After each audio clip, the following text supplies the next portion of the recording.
जय हिंद दोस्तों, मैं इस चैनल में आपका फिर से स्वागत करता हूँ। हम इस चैनल में मोटिवेशन के अलावा लीडरशिप और करंट टॉपिक्स की जानकारी आपको देते रहते हैं। उम्मीद है आपको ये पसंद आता होगा। अगर ये आपको अच्छा लगता है और आप ये समझते हैं कि इसमें कुछ कंटेंट्स हैं जिनसे आपको फ़ायदा हो सकता है, तो आप बाकियों के साथ इसको शेयर कीजिए, सब्सक्राइब कीजिए और बेल आइकन दबाइए ताकि अपडेट आपको मिलते रहे।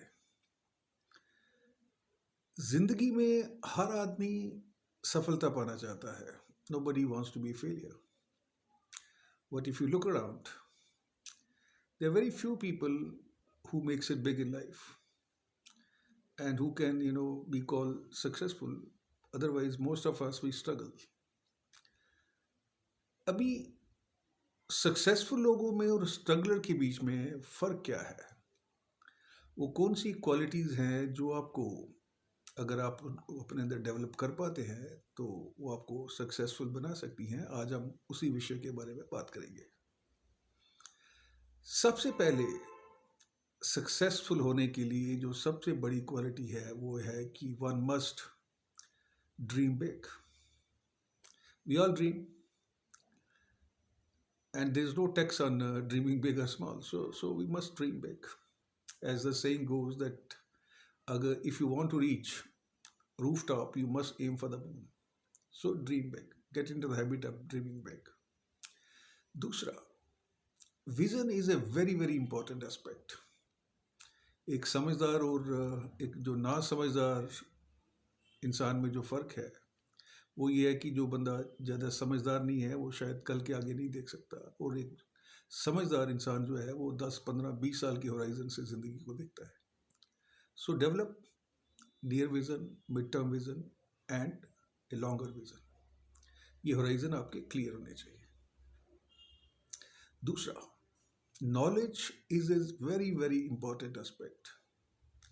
वो नॉलेज जितनी आप गेन कर सकते हैं उससे आपकी पर्सनैलिटी भी मुखरित होगी, and you can use this knowledge as a part of wisdom और a power too. So constantly अपनी नॉलेज बेस को एनहांस करते रहिए। ये कहीं ना कहीं आपके अंदर एक परिवर्तन लाएगी जो कि बहुत ज़रूरी है। दूसरा, हम लोग बात करते हैं, अगला जो पॉइंट है वो है that we must be learning from the failures. Now what does it involve? देखिए, मान लीजिए मैंने एक प्रोजेक्ट शुरू किया है। मैं जब प्रोजेक्ट फेल हो जाता है तो मैं उसमें महसूस करता हूँ, मेरे अंदर वो ट्रुथफुल इंट्रोस्पेक्शन की कैपेबिलिटी होनी चाहिए कि ये फेल क्यों हुआ। और उसके बाद जब मैं मंथन करता हूँ अपने अंदर तो मेरे को पता चलता है कि उसके अंदर 6 मैंने मिस्टेक की। अगर मैं वो 6 मिस्टेक को सुधारूंगा नहीं तो मेरा दूसरा प्रोजेक्ट भी जो है वो फेल हो जाएगा।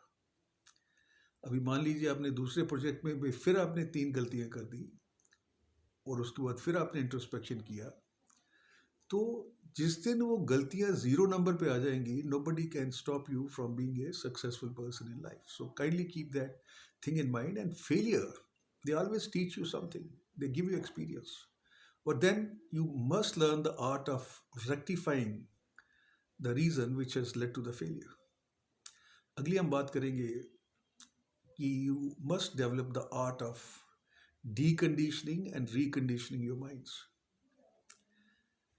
होता क्या है कि over a period of time हमारा दिमाग कंडीशन तरीके से सोचना शुरू कर देता है, और जब दिमाग की कंडीशनिंग पूरी हो जाती है तो हमारा माइंड भी क्लोज हो जाता है, and A close mind can never learn anything.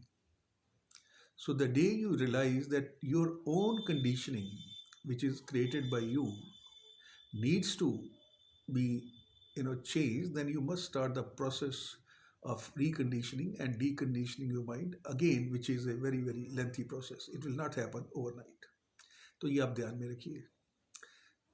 अगली क्वालिटी जो बहुत ज़रूरी है सक्सेसफुल होने के लिए कि आपकी जो कम्युनिकेशन स्किल्स हैं, they should be par excellence. And along with the communication skill, the another important skill which is probably higher than the communication skill is that you must have that soft skills, which is basically relates with the emotion and EQ of a person, and that establish you as a leader.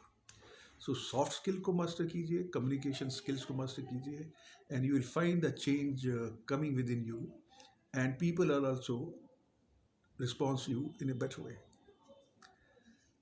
Last but not least, सफलता के लिए ये जरूरी है कि आप जो करते हैं उसके अंदर आपको खुशी मिलती है, उसके अंदर you enjoy. A work which is forced on you, that not only makes your mind agitated, but you secrete the negative hormones which will be affecting your performance as well as your health.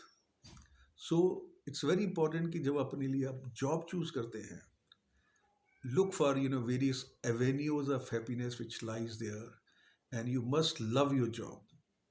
और जब आप उस job के अंदर आपको खुशी मिलती है तो फिर आपको थकावट भी नहीं होगी, and you will do it in a longer duration and which will yield very good results. तो दोस्तों, उम्मीद है आपका ये आज का वीडियो आपको पसंद आया होगा. तो kindly give your comments and suggestion also, so that we can improve it further. जय Hind. God bless you all.